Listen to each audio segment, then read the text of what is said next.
टपकेगा घरों तो बारिश की आवाज़ कैसी आएगी? बोले जब टपकेगी तो वो कैसे टपकेगी? ये बच्चे इसलिए भी बता सकेंगे क्योंकि उन्होंने कक्षा 3 में टिपटिपा पाठ पढ़ा है।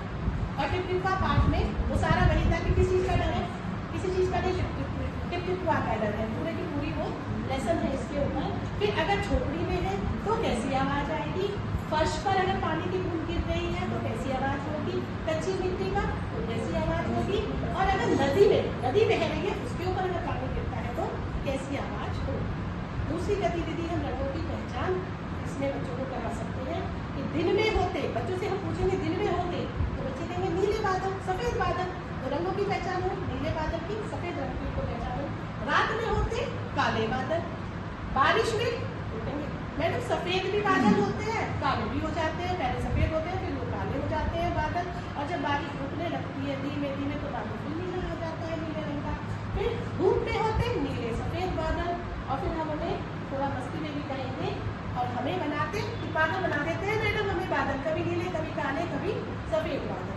तीसरी गतिविधि करेंगे हम आकृति के आधार बादल बनते जानवर। तो हम पूछेंगे बच्चों तुम्हें कौन कौन सी आकृतियाँ इसमें दिखाई देती है, तो वो आपको बताएंगे कि मैडम हमें कभी कुछ दिखाई देता है, कभी हमें कुछ दिखाई देता है। कौन कौन सी आकृतियाँ किस किस की जानवरों की भी दिखती है और मनुष्यों की भी आकृति हम इसमें दिखाई देती है। कभी राजा का चेहरा दिख गया, कभी आपको किसी लड़की का चेहरा, कोई छोटा सा बच्चा दिखाई दे गया, कभी फलों का टोकरा है जैसे बिल्कुल ऐसा लगता है।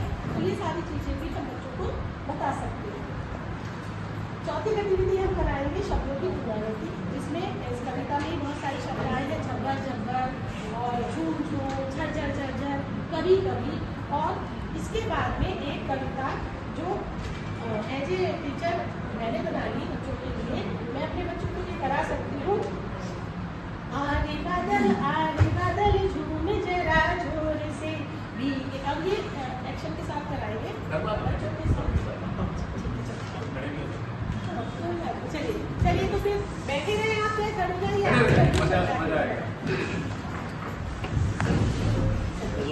आरे बादल झूम जरा जोर से। चलिए आरे बादल झूम जरा जोर से, भीगे ये मन भीगे ये तन बरसो झूम झूम के, भीगे ये मन भीगे ये तन बरसो झूम झूम के। रंगों पे तुम ध्यान न दो, रंगों पे तुम ध्यान न दो, रंगों पे तुम ध्यान न दो, नीला हो या काला हो, रंगों पे तुम ध्यान न दो, नीला हो या काला हो।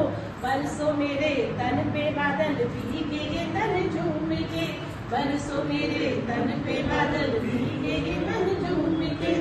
आरे बादल काले बादल झूम जरा झूम के, बरसों में तुम गाने ना दो भीगे ये तन झूम के। इस तरीके से कोई भी हम एक कविता बना सकते हैं, तो बच्चों को वो कविता हम इसके बाद करा सकते हैं। लास्ट में विचारात्मक एक प्रश्न या गृह कार्य, आप कुछ भी इसे कह सकते हैं कि बच्चे को हम थोड़ा सा दे देंगे कि जिससे बच्चा उसके ऊपर पूरा दिन विचार करे, और अगर वो उसको करना है तो बहुत अच्छी बात है। कि यदि कविता बादल बनता होकर बच्चों, ये कविता पहाड़ पर, नदी पर, पर्वत पर, पानी पर, किसी भी चीज़ पर हो, तो आप क्या कोई कविता कैसे बनाएंगे या कोई नई चीज़ इस पर कर सकते हैं आप, या पानी के ऊपर ही आप बना लें। मेरे यहाँ तो बच्चे वाली कविता सुना लेते हैं, मुझे पानी भरकर एक कटोरा जमी हुई गुड़िया रानी है, देख दादी अम्मा को भी बड़ी हैरानी। बोली गुड़िया पानी लेकर किसे पिलाने को जाती, प्यास बुझेगी इससे किसकी जल भर करके ले आती। गुड़िया बोली छत पर अम्मा ढेरों चिड़िया है आती, सूखी नल की टोटी पर वो चोंच मार के मंडराती। इस गर्मी में उनको भी तो प्यास बहुत लगती होगी, बिन पानी के वो बेचारी कैसे रह लेती होगी। एक कटोरा पानी भर